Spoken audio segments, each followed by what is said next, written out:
Tuesday, December 26th, 2023. Dreamvlog. I had a dream of my neighbor. Kind of looked like my neighbor. And she had a big house connected to like a nice neighborhood, like a mansion or some shit. And it wasn't a mansion, but it was like a big house. You know what I'm saying? And I remember earlier today I had a dream about a food stamp card, something with my food stamp card being messed with. And then then I went to sleep again. Or yesterday dream, but last night.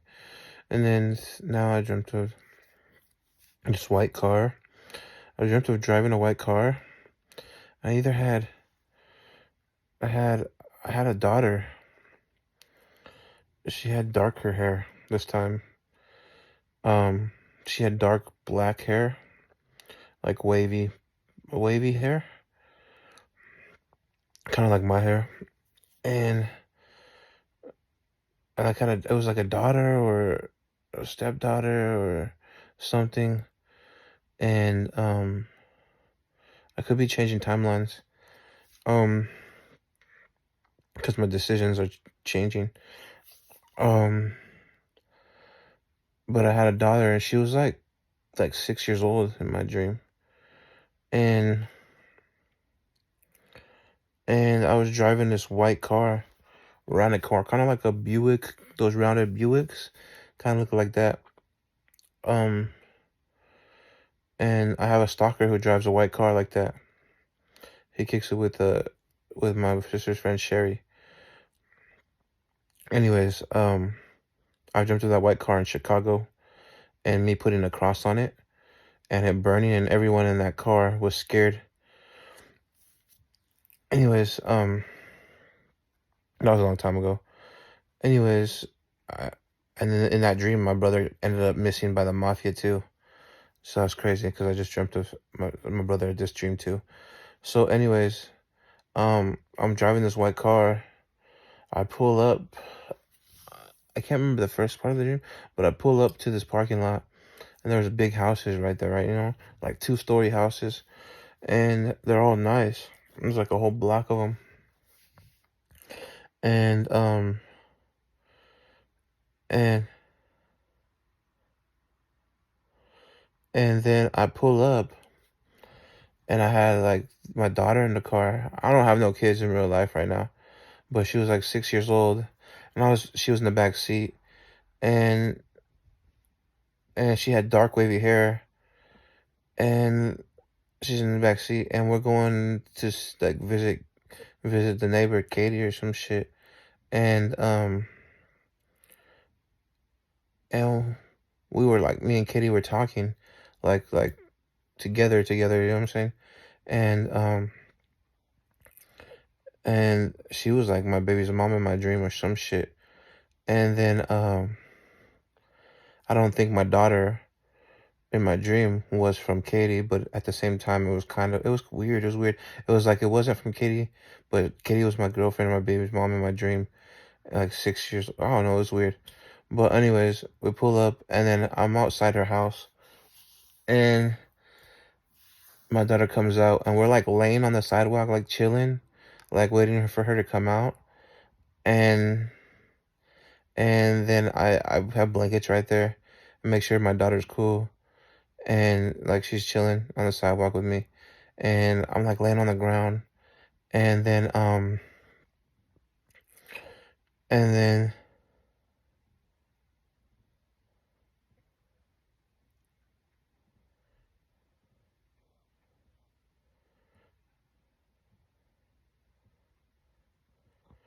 and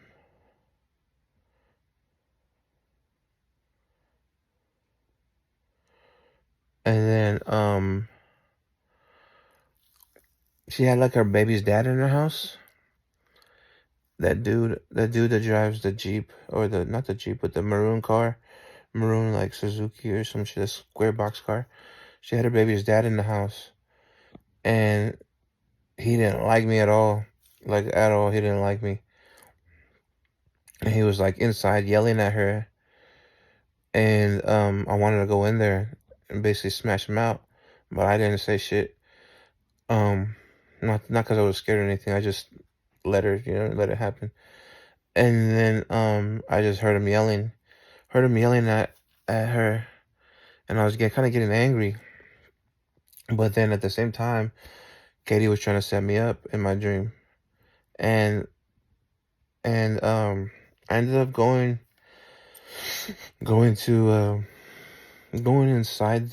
I think going inside, and she had a garage full of things. Um, she had a garage full of random things, and it was a big 12-story house, couple steps in the front, and the other houses look kind of the same. Big old house, like 2, 3 stories, like huge house. And didn't really have that. And then uh what's it called? Um I go in there. Her baby dad was like gone when I went in there, and we were talking. She was flirting with me, trying to seduce me, and then trying to set me up at the same time. And then I don't know. My daughter kind of like disappeared out of, like, I was talking and went to a different part of the dream. And then what's it called? Trying to talk to me, seduce me, try to set me up at the same time. Then we were in the garage, and there was a garage full of random shit, and I just felt awkward anxiety. Then the front door of the garage was open, and then my brother had came over. My brother came into the garage, and and my brother Iszak was with me there. And then what's it called? Uh then I seen a bed in the garage. It was a bed just like mine right here, this blue bed. It was exactly like my bed, except it looked brand new, or it looked cleaner and newer. In the garage, there's a bed, and then there was an air conditioner. It kind of next to a dresser, and then there was like a fucking meth lab in the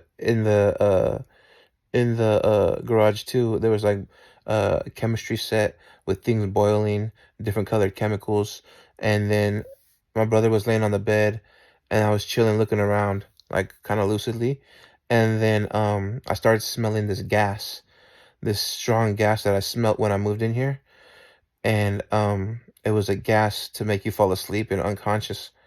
And I was smelling this gas from Katie's garage, and this gas was like making me fall asleep in my dream, trying to make me unconscious, but I pushed through. My brother fell asleep in the dream on the bed, and then and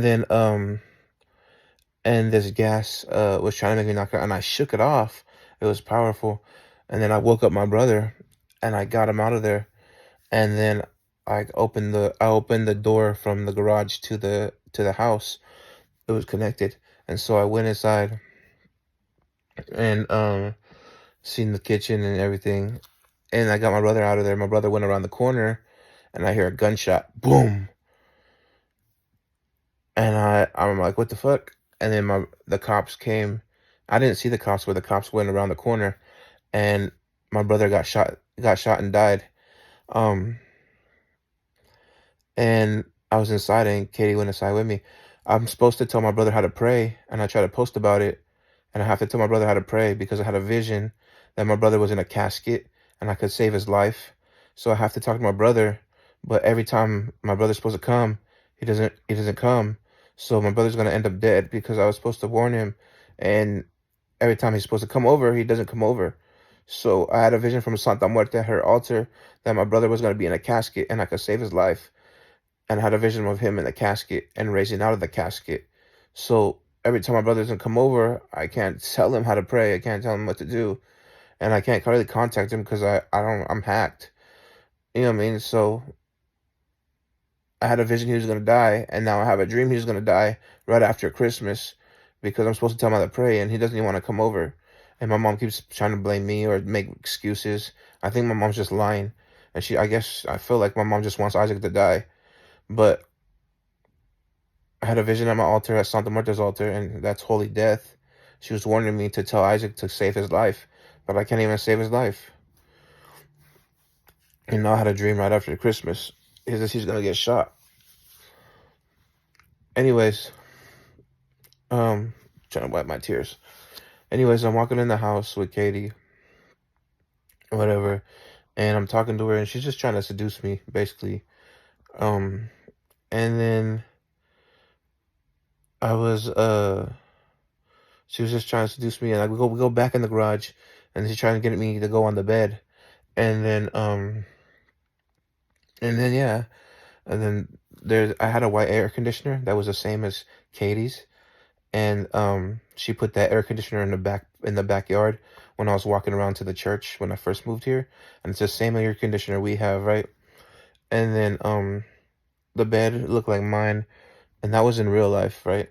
Same air conditioners, which was a weird coincidence, right? And then this bed was in my dream. I never seen her inside of her house, so I couldn't tell you what it looks like. But this bed was in my dream in the garage, and I used to have this bed in the garage when I moved in. I slept in it. My mom got it from my cousin, I guess, and then my aunt picked it up, whatever, in real life. But anyways, yeah. And then there was chemicals in the garage with making a poisonous gas, a sleeper gas, an anesthesiologist type gas.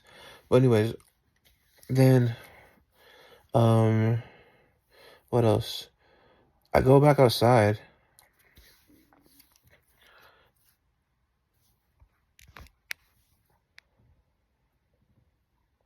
and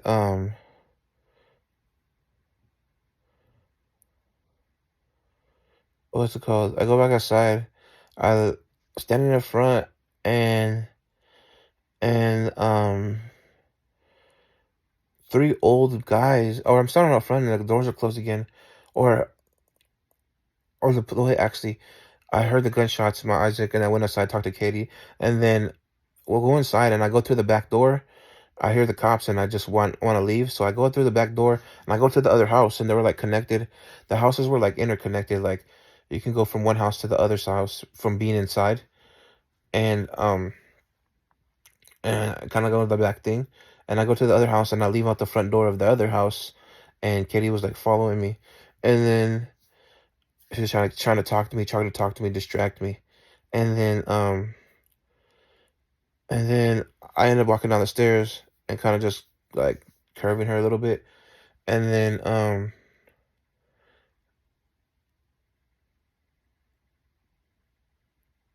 and then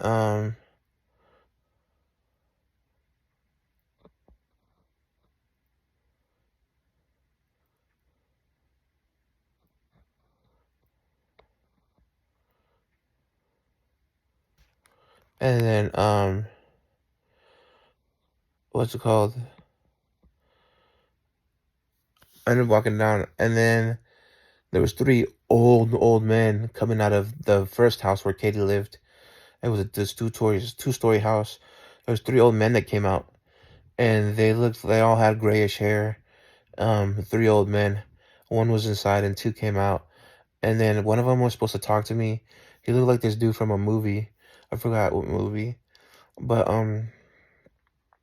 yeah, he like had a comb over, had a comb over, um, kind of looked like Italian mobster or some shit like that. But he had a comb over, old guy, and then he was coming to talk to me, and the other two guys didn't like me. They were old school, like old, like 60, 70 years old, and they all had gray hair and shit, peppery hair. And the other one had a comb over. The other one was kind of chubby and kind of like missing hair on the top, and his hair looked kind of thin, like he got shocked, and he was balding on the top, and having the side of hair, and then the other dude was I can't remember what the other dude looked like. Well, there was three of them, and they all had gray hair. And the one that came out, when he opened the door, there were stairs upstairs, and the other one was looking at me. The balding one was looking at me at the door, passing by, kind of ignoring me, didn't like me. And then the other one came out with the comb over, kind of looking like a mobster from a movie. And he came down and was just going down a hill, this little hill that goes choom, like a little crater thing, and he was trying to talk to me, and he was like, "Come on, let's go," or whatever. He was trying to go with me to talk to me to go do something, and and then I think that's it. Uh, oh yeah, and then I see a whole bunch of snakes. There was a whole bunch of different types of snakes, um, in the front of the yard in this grass. I think there was a dead bunny, a dead rabbit, and then a dead snakes, like a pile of snakes. And I'm walking over to the side of the house to look for my brother where he got shot, and I see a pile of snakes, snakes over here, snakes over there, a dead rabbit and a dead bunny, and all these things, like I'm talking about a lot of them. Like there was groups, like it was signifying a whole bunch of serpents and antichrist spirits and fertility, meaning, you know what I mean, someone's trying to steal babies or trying to be lustful, fertility bunny, um, or some shit like that. But that means there was a whole bunch of people involved because I seen piles of different colored snakes, like piles. They're all dead too. I'm walking and they were all dead, looking like a plague or like, you know, a genocide like of animals.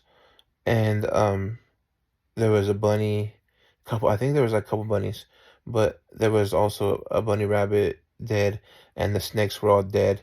There was one snake I seen for real. It was a poisonous snake, like with the stripes and the circle stripes, and it would look like it had his mouth open like this, like completely open, like laying there dead, looking like a fake snake. You know what I mean? Like a fake snake, and so all these people were signified by animals that the plots and plans were gonna die, or they were gonna die. And my brother was gonna die because I wasn't able to warn him. And I've been trying to warn him, putting it on Facebook, trying to get him to come over. The first time I try to get him to come over, my mom says, "Isaac's coming over," and then she changes the story, said, "Oh, Isaac's not coming over because of you," even though I put a message on Facebook, a post on Facebook, warning Isaac to pray, and I had a vision of something horrible happening to him, and then he was gonna come over the next few days when that happened. So I'm pretty sure he was gonna come over because he's seen that post, and then my mom tells me, "Oh, Isaac doesn't come over because of you," and then I caught her in a lie, like she's trying to keep my family away from me or my brother away from me, and I've been trying to warn him that he's gonna die. It's not a fucking joke. I've been trying to save my brother's life using Santa Muerte. I had a dream that my sister was gonna die, and everything that dream has came true besides my sister dying. So I've been trying to save my sister from dying, and they want to fucking all act stupid and do shit against me. This is not a fucking game. But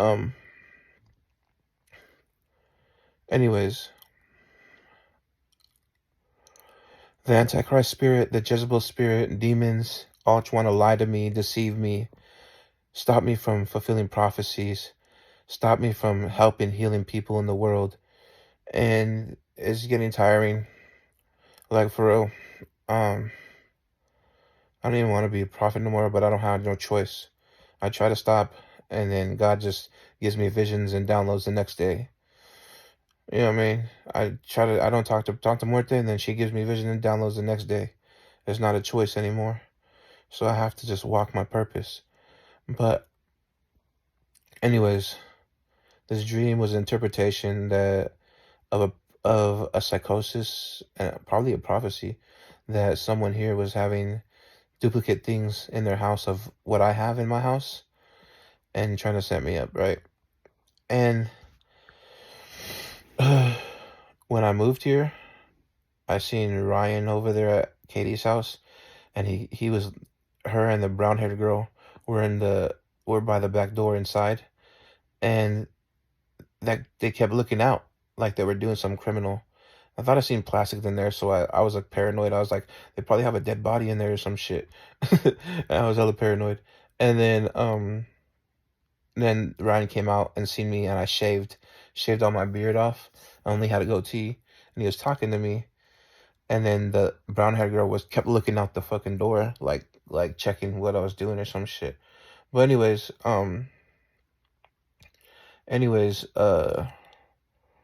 they seemed suspicious that day. Like they were doing something that they weren't supposed to do. And Ryan kept his calm and composure because he has a different stature and energy about him. Ryan reminds me of like an off-duty officer or off-duty military, more of an officer, law enforcement agency. Uh, but that's what he reminds me of. Um, and anyways, that was real life. He was talking to me and I cut my beard off, and then he looked at me like I wasn't supposed to cut my beard, and then and then but anyways, and then I seen the air conditioner in the backyard of Katie's backyard, just like my mom's air conditioner. And so I was already prophesying when I was in psychosis, and it kind of made me think that my prophecy was real or my prediction was real. But anyways, I think I changed my timelines. I think I'm supposed to have a baby with someone else now, with somebody, because I was supposed to have a baby with colored eyes. I don't know who that was, but I just assumed it was a neighbor or somebody I know. But anyways, because I talked to two people that were having colored eyes. But anyways, I was supposed to have a baby with colored eyes. That's going to be a prophetess. Now I think I'm supposed to have a baby girl with dark wavy hair that's going to be like 6 years old. And and uh and going to be beautiful. But the things are still going to happen throughout my journey here. But anyways, probably going to meet a dark-haired girl to have a baby with. But God wants me to have a baby. God keeps telling me that I'm supposed to have a baby, but I'm switching timelines every time I curve somebody, every time I stop talking to somebody, every time something happens around me or in my city, every time someone speaks on my name and makes someone hate me, it changes the timelines. So they're stopping God's prophecy, which makes them the Antichrist spirit, especially when they talk on my name. But anyways, because they change the perception of someone I'm supposed to talk to, then that's them going against God's plan. Anti-Yahweh. I'm going to start calling them anti-Yah. Anyways, so like if people are talking about me on the internet, then they're the Antichrist spirit, because people that I'm supposed to speak with, help, heal, be with, have kids with, or whatever the case may be, they're curving that situation because they're creating a preconceived idea against me and my name, which I'm supposed to help those people because God wants me to. So that makes them an Antichrist spirit. Until they correct what they have done, then there's going to continue to be in that nature of demonic nature of Antichrist, anti-Yah. So the only way to change is to balance the energies, is to correct what they say or correct what they do against me. You know what I mean? Because once it's spoken, they have to correct it in order to balance out the spiritual energies. But anyways, regardless, they're not going to do that. They're too prideful anyways. But anyways, regardless, my brother got shot and I seen a whole bunch of dead snakes and rabbits and bunnies and all poisonous ones, serpents. And in the front of the yard of Katie's house, when she had a 2-story house, and she was arguing with her baby's dad, and the baby's dad was yelling at her, or her boyfriend was yelling at her, and then she was trying to get with me. But at the same time she was trying to get with me, she liked me, but at the same time she was trying to set me up, but then not trying to set me up, and at the same time it was kind of weird. And then I see 3 old men come in our house. My brother got shot. I had a baby girl that's like 6 years old, changing timelines, probably gonna have a baby with somebody else. But yeah, all these prophetic timelines. So when we align with God's will, and He gives us prophecy, we align with His will, and that comes to pass. When we don't align with His will, He can give us a different prophecy, and we change timelines, and we align with that will. Because I'm an averter, a prophetic dream warning, all prophecies aren't final unless they're a fixed point. And the only ones that are final, God's will, fixed point, those will happen for sure. The other ones are prophetic dream warnings, which are possibilities of the future. So I always have prophetic dream warnings, which are still prophetic dreams, but I can change my timelines and I can still be in line with God's will. But yeah, I don't have a choice, just like Esau didn't have a choice to go to, I think, Bethlehem or Jerusalem or something like that. I try to stop, you know, and just chill and feel normal, but God always gives me revelation, wisdom, and prophecy. So I can't help being a prophet, even if I wanted to. This is God's will. But anyways, now now I'm gonna have a beautiful girl with dark hair. I don't know if she had colored eyes or green eyes, but green colored eyes or brown eyes, but a dark girl with wavy hair past her shoulders to her chest, down her back, and we're gonna be close. It's gonna be, but I can still change that timeline. It just depends. I don't know who this is gonna be with, who's the baby's mom, or what, but that's what's gonna happen.